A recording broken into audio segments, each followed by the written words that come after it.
Howdy mates, good afternoon. Here's a part 3 video. So I noticed, this is over at Maple Ridge, by the way. This is like the third park that is connected. As you can see, there's actually a suspension bridge that crosses over the Stillwater River. It was incorporated about a little over a year ago, and it's truly amazing because now it connects all the parks together. But I noticed as I was strolling through, I noticed some familiar flora that I have seen, or I should say, grew up with. So, to start off, a plant that we're looking at is this one. Some of you, I'm sure, already recognize it. This is something known as the MayApple. Now, MayApple, it's already past its blooming point. Ooh. Doggy's a little loud. Whoops. Well, it's already past its blooming time, so pretty much all you're going to see is its foliage. So, it has a unique shape. It sort of has like an umbrella-like shape. And typically, when it is blooming, they produce these neat-looking, they're like white flowers that have like a yellow center. Kind of would remind you of looking at a daisy, for instance. Now, what's neat about the MayApple is once it is in fruit, it creates a product that looks very similar to that of an apple, hence the name. But what's actually fascinating about this plant is its method of dispersal.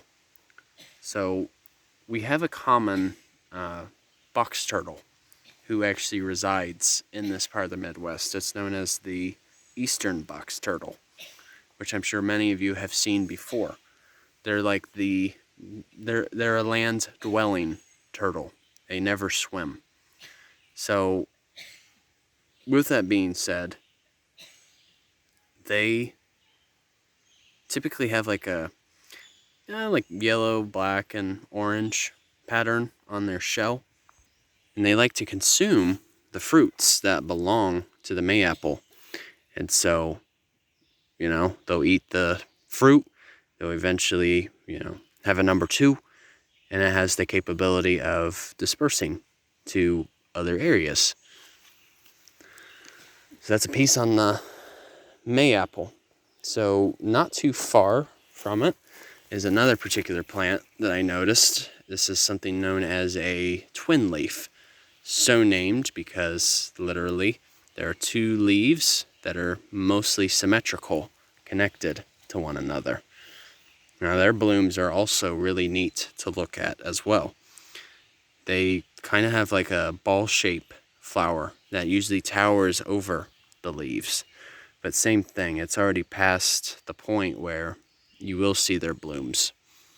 Because usually that happens more in the spring. And then, right next to it, we've got these guys right here. This is wild ginger. Now, what's neat about the wild ginger is oftentimes their seeds resembled the smell and even the taste of ginger, like the actual ginger root, even though it's not the same type of ginger. That's actually how it got its name. Now, it is believed that they are somewhat of a carnivorous plant, especially the flower, but the only difference is it doesn't necessarily produce a foul-smelling odor. But all these plants that I've pointed out so far, they have one thing in common, is the fact that they all have rhizomatic roots. So they have a very wide network of roots that form underground. And that's why all the plants that I've pointed out are very abundant. So, it's quite neat for me to see some of the plants that I'm very familiar with, as you'll commonly only find them in wooded habitats. So you most likely won't really see these down in the state of Florida. Yeah, they like the wooded habitats, and typically they like partial sunlight, and oftentimes they usually lie in neutral and maybe slightly acidic soil as well. So, all right, you guys, thanks for watching. Take it easy.